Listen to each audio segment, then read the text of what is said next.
Hello guys. तो चलिए आज हम लोग जानेंगे त्रिभुज के प्रकार के बारे में। तो आप देख रहे होंगे त्रिभुज के प्रकार। त्रिभुज जो है वो दो प्रकार के होते हैं, पहला भुजा के आधार पर और दूसरा देखेंगे कोण के आधार पर। तो सबसे पहले हम लोग पढ़ेंगे कि भुजा के आधार पर त्रिभुज कितने प्रकार के होते हैं। तो आप देख रहे होंगे कि भुजा के आधार पर त्रिभुज जो है वो 3 प्रकार के होते हैं। पहला समबाहु त्रिभुज। तो सबसे पहले हम लोग जानेंगे समबाहु त्रिभुज के बारे में। ये समबाहु त्रिभुज का फिगर है, आप देख रहे होंगे ए बी सी। ये जो है एक समबाहु त्रिभुज है, इसकी सभी भुजा जो हैं वो आपस में एक समान है। तो सबसे पहले समबाहु त्रिभुज की परिभाषा जानेंगे। वह त्रिभुज जिसकी तीनों भुजाएं तथा तीनों कोण बराबर हो। वैसा त्रिभुज जिसको तीनों भुजाओं और तीनों कोण आपस में एक समान हो उसे हम लोग समबाहु त्रिभुज कहते हैं। समबाहु त्रिभुज का प्रत्येक कोण 60 डिग्री का होता है, यानी समबाहु त्रिभुज के प्रत्येक कोण का मान जो होगा वो 60 डिग्री होगा। और आप लोग जानते हैं कि त्रिभुज के तीनों कोणों का मान 180 डिग्री होता है, यानी 60 60 60 तीनों को जोड़ेंगे तो कितना होगा 180 डिग्री। आगे देखेंगे किसी समबाहु त्रिभुज का विलंब ही उसका लंब समद्विभाजक माध्यिका तथा कोण समद्विभाजक होगा। समबाहु त्रिभुज के गुण के बारे में जानेंगे। अर्थात समबाहु त्रिभुज में एडी लंब बीसी है तो बीडी बराबर डीसी होगा। अगर समद्विबाहु त्रिभुज में ए से लेकर के बीसी भुजा पर एडी लंब खींचा जाए तो ये जो भुजा है यानी बी डी और डी सी ये दोनों आपस में एक समान होगा, यानी बराबर होगा। तथा इसका क्षेत्रफल भी होगा। जो दो त्रिभुज बना, त्रिभुज ए बी और डी, और एक बनेगा त्रिभुज ए डी और सी। ये दोनों त्रिभुज का जो एरिया होगा यानी क्षेत्रफल जो होगा वो भी आपस में समान होगा, यानी बराबर होगा। आगे देखेंगे समबाहु त्रिभुज का गुण।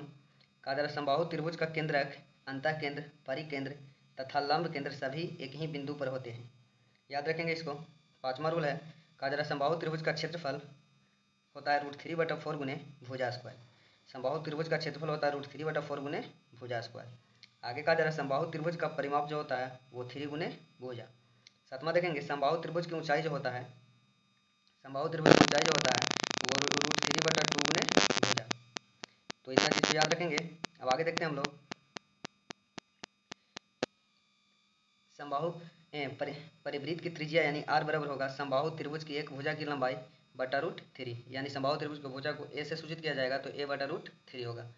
अंतःवृत्त की त्रिज्या यानी r का मान होगा समबाहु त्रिभुज की एक भुजा की लंबाई बटा 2√3, यानी समबाहु त्रिभुज की एक भुजा मानेंगे अगर a तो इसका फॉर्मूला हो जाएगा a बटा 2√3। समबाहु त्रिभुज के तीनों माध्यिकाओं की लंबाई समान होती है, यानी समबाहु त्रिभुज के तीनों माध्यिका जो होंगे उसकी लंबाई एक समान होती है। यदि किसी समबाहु त्रिभुज ABC में AD लंब BC हो तब 3A AB स्क्वायर बराबर 4AD स्क्वायर, यानी 3AB स्क्वायर बराबर 4AD स्क्वायर, ये दोनों आपस में एक समान होंगे। अब हम लोग जानेंगे समद्विबाहु त्रिभुज। सम के मतलब बराबर और द्वि के मतलब दो और बाहु के मतलब भुजा, यानी वैसा त्रिभुज जिसकी दो भुजाएं जो हैं वो आपस में एक समान होंगे उसे हम लोग समद्विबाहु त्रिभुज कहते हैं। जैसे आप देख रहे होंगे ए से बी का मान जो है वो ए है और ए से सी का मान जो है वो भी ए है, यानी ये दोनों आपस में एक समान है। इसे हम लोग समद्विबाहु त्रिभुज कहते हैं। तो चलिए समद्विबाहु त्रिभुज के बारे में जानेंगे। समद्विबाहु त्रिभुज के दो भुजा जो हैं वो आपस में एक समान होंगे, यानी कोण ए बी सी बराबर कोण ए सी बी, यानी ए बी सी, यानी ए कोण और ए कोण समद्विबाहु त्रिभुज में दोनों जो है वो एक समान होते हैं, यानी बराबर होते हैं। समद्विबाहु त्रिभुज में दो भुजा बराबर होंगे, यानी ए बी बराबर ए सी, ए से लेकर के बी तक की भुजा, ए से लेकर के बी तक की भुजा और ए से लेकर सी, ये दोनों भुजा जो है वो आपस में एक समान होंगे। आगे देखेंगे हम लोग इसका परिभाषा कहता है वह त्रिभुज जिसकी दो भुजाएं तथा दो कोण बराबर हो उसे समद्विबाहु त्रिभुज कहते हैं। किसी भी कोण का मान निश्चित नहीं होता है। समद्विबाहु त्रिभुज में किसी भी कोण का मान निश्चित नहीं होता है। यदि किसी समद्विबाहु त्रिभुज ABC के शीर्ष A से भुजा BC पर AD लंब डाला जाए तो यह BC को समद्विभाजित करता है, यानी BC को दो बराबर भागों में बांटता है, BD बराबर DC। यानी अगर लंब डाला जाए AD लंब डाला जाए BC भुजा पे तो ये जो है ये BC भुजा को दो बराबर भाग में बांटेगा, यानी B और D और C ये दोनों आपस में क्या होंगे एक समान होंगे, यानी बराबर होंगे।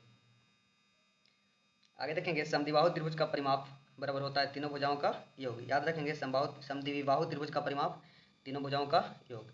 समद्विबाहु त्रिभुज का क्षेत्रफल जो होता है वो A यानी भुजा बटा 4 √4 4b² माइनस a²।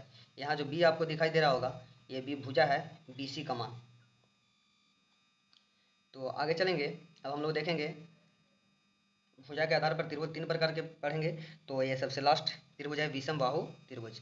तो आप विषम बाहु त्रिभुज को देख रहे होंगे, विषम के मतलब अलग और बाहु के मतलब भुजा, यानी कोई भुजा इसको आपस में समान नहीं होगा। जैसे आप देख रहे होंगे ए से लेके बी का मान ए है, और बी से लेके सी का मान सी है, और ए से लेके सी का मान बी है, यानी ए बी सी, यानी तीनों भुजा जो है वो डिफरेंट है, यानी अलग अलग है। इसको परिभाषा जानेंगे। कहा जा रहा है वह त्रिभुज जिसकी तीनों भुजाओं तथा तीनों कोण असमान हो। वैसा त्रिभुज जिसका तीनों भुजा और तीनों कोण जो है वो असमान रहेगा, यानी आपस में बराबर नहीं रहेगा, उसे हम लोग विषम बाहु त्रिभुज कहते हैं। किसी भी कोण का मान निश्चित नहीं होता है। विषम बाहु त्रिभुज में कोई भी कोण का मान निश्चित नहीं होता है, कभी इसका 50 करेगा, कभी इसका 40, मतलब तीनों कोण का मान डिफरेंट रहता है, अलग अलग रहता है। विषम बाहु त्रिभुज का परिमाप बराबर होता है, फॉर्मूला तीनों भुजाओं का योग। विषम बाहु त्रिभुज का क्षेत्रफल बराबर होता है √S into S minus A into S minus B into S minus C, जिसे हीरोन का सूत्र भी कहा जाता है। जहाँ अर्ध परिमाप यानी एस जो है वो अर्ध परिमाप है, तो अर्ध परिमाप निकालने के लिए फॉर्मूला होता है a + b + c बटा a + b + c जो है वो भुजा की लंबाई है। आगे अब हम लोग पढ़ेंगे कोण के आधार पर त्रिभुज। तो कोण के आधार पर भी त्रिभुज 3 प्रकार के होते हैं। पहला हम लोग पढ़ेंगे न्यून कोण त्रिभुज। कौन सा त्रिभुज? न्यून कोण त्रिभुज। तो देखेंगे न्यून कोण त्रिभुज का फिगर आपको दिखाई दे रहा होगा, ये जो फिगर है वो न्यून कोण त्रिभुज का फिगर है। तो चलिए जानेंगे न्यून कोण त्रिभुज के बारे में। कहा जा रहा है वह त्रिभुज जिसके तीनों कोण 90 डिग्री से छोटा होते हैं उसे हम लोग न्यून कोण त्रिभुज कहते हैं, अर्थात थीटा लेस देन 90 डिग्री, यानी 90 डिग्री से थीटा का मान जो होगा वो छोटा होगा, उसी को हम लोग न्यून कोण त्रिभुज कहते हैं। दो छोटी भुजाओं के वर्गों का योग सदैव बड़ी भुजा के वर्ग से छोटा होता है, अर्थात कह सकते हैं a² + b² less than c², यानी a² + b² जो होगा वो c² से बड़ा होगा, a² + b² जो होगा वो c² से बड़ा होगा। आगे कहा जा रहा है न्यून कोण त्रिभुज का लंब केंद्र, न्यून कोण त्रिभुज का लंब केंद्र जो होगा सदैव त्रिभुज के अंदर बनता है। न्यून कोण त्रिभुज का लंब केंद्र जो है वो त्रिभुज के अंदर ही बनता है। आगे देखेंगे न्यून कोण त्रिभुज का परिकेंद्र तथा अंतः केंद्र भी सदैव त्रिभुज के अंदर बनता है। इसका परिकेंद्र और अंतः केंद्र भी है वो त्रिभुज के अंदर ही बनता है। न्यून कोण त्रिभुज का परिमाप होता है तीनों भुजाओं का योग। न्यून कोण त्रिभुज का क्षेत्रफल होता है 1/2 गुने आधार गुने ऊंचाई, 1/2 गुने आधार गुने ऊंचाई, ये न्यून कोण त्रिभुज का फॉर्मूला है, यानी क्षेत्रफल है। या फिर कह सकते हैं न्यून कोण त्रिभुज का क्षेत्रफल बराबर √S into S minus A into S minus B into S minus C. न्यून कोण त्रिभुज में सदैव दो कोण का योग 90 डिग्री से अधिक होता है। न्यून कोण त्रिभुज में दो कोणों का योगफल जो होता है वो 90 डिग्री से अधिक होता है, याद रखेंगे।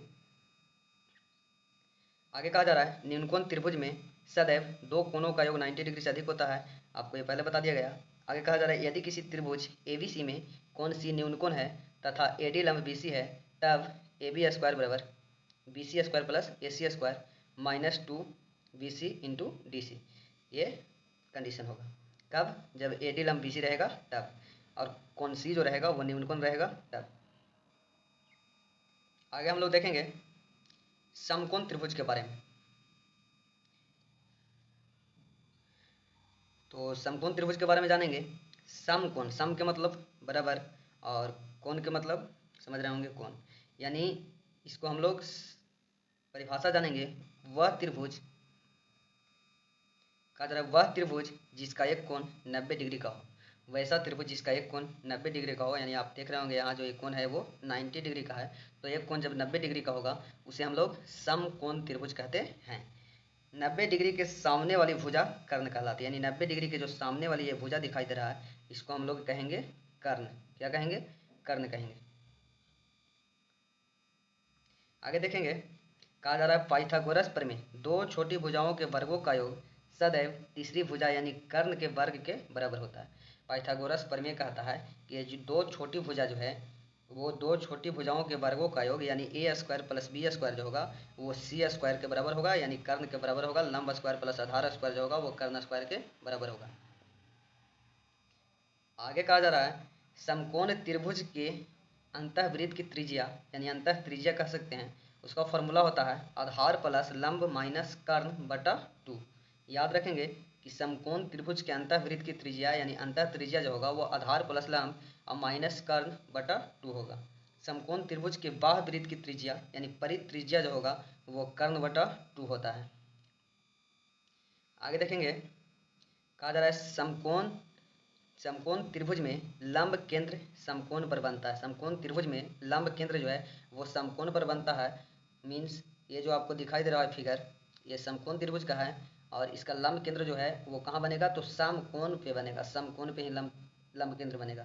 तो ये लंब केंद्र होगा तो कहाँ बन रहा है, समकोण पे, याद रखेंगे इसको। आगे कहा जा रहा है समकोण त्रिभुज में परिकेंद्र कर्ण के मध्य बिंदु पर बनता है। समकोण त्रिभुज में जो परिकेंद्र है वो कर्ण के मध्य बिंदु पर बनता है।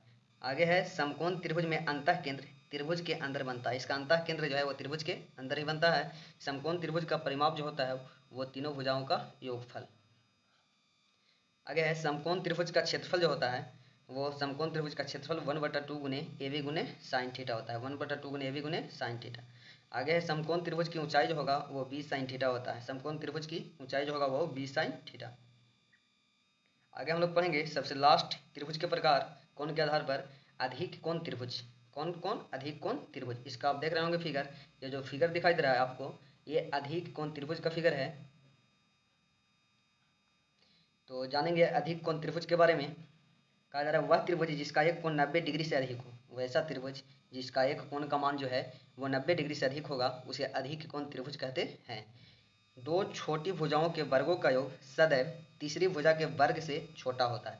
दो छोटी भुजाओं के वर्गों का योग जो है वो तीसरी भुजा के वर्ग से देख रहे होंगे ये c² से दोनों का मान जो है a² + b² का छोटा है। आगे हम लोग देखेंगे, कहा जा रहा है यदि किसी त्रिभुज ABC में कोण B अधिक कोण है तथा AD लंब BC है तब AC² बराबर AB² + BC² plus 2BC × AD। जब लंब डाला जाएगा AD BC भुजा पे तो इसका कंडीशन होगा AC² जो होगा वो AB² + BC² plus 2BC × AD के बराबर होगा। तो चलिए आगे देखते हैं हम लोग। आगे कहा जा रहा है अधिक कोण त्रिभुज में परिकेंद्र त्रिभुज के बाहर तथा अधिक कोण के सामने बनता है। अधिक कोण त्रिभुज में परिकेंद्र त्रिभुज के बाहर, परिकेंद्र जो बनेगा वो त्रिभुज के बाहर बनेगा तथा अधिक कोण के सामने बनता है, यानी अधिक कोण के सामने बनेगा। आगे कहा जा रहा है अधिक कोण त्रिभुज में लंब केंद्र त्रिभुज के बाहर तथा अधिक कोण पीछे बनता है। आगे याद रखेंगे अधिक कोण त्रिभुज में अंतः केंद्र त्रिभुज के अंदर बनता है। और आगे इसके बाद देखेंगे अधिक कोण त्रिभुज का परिमाप जो होता है वो तीन भुजाओं का योगफल। अधिक कोण त्रिभुज का क्षेत्रफल जो होता है वो 1/2 गुने आधार गुने ऊंचाई। ये अधिक कोण त्रिभुज का क्षेत्रफल है, या फिर इसका क्षेत्रफल कह सकते हैं आप √s × s - a × s - b × s - c। इससे भी हम लोग अधिक कोण त्रिभुज का क्षेत्रफल मान सकते हैं। तो आशा करते हैं कि आपको ये त्रिभुज के प्रकार और इसके परिभाषा और इसका जो फॉर्मूला था वो आप लोगों को समझ में आया होगा। तो आज के लिए इतना ही। थैंक्स। अगर वीडियो अच्छा लगे तो हमारे चैनल को सब्सक्राइब और वीडियो को लाइक अवश्य करें। धन्यवाद।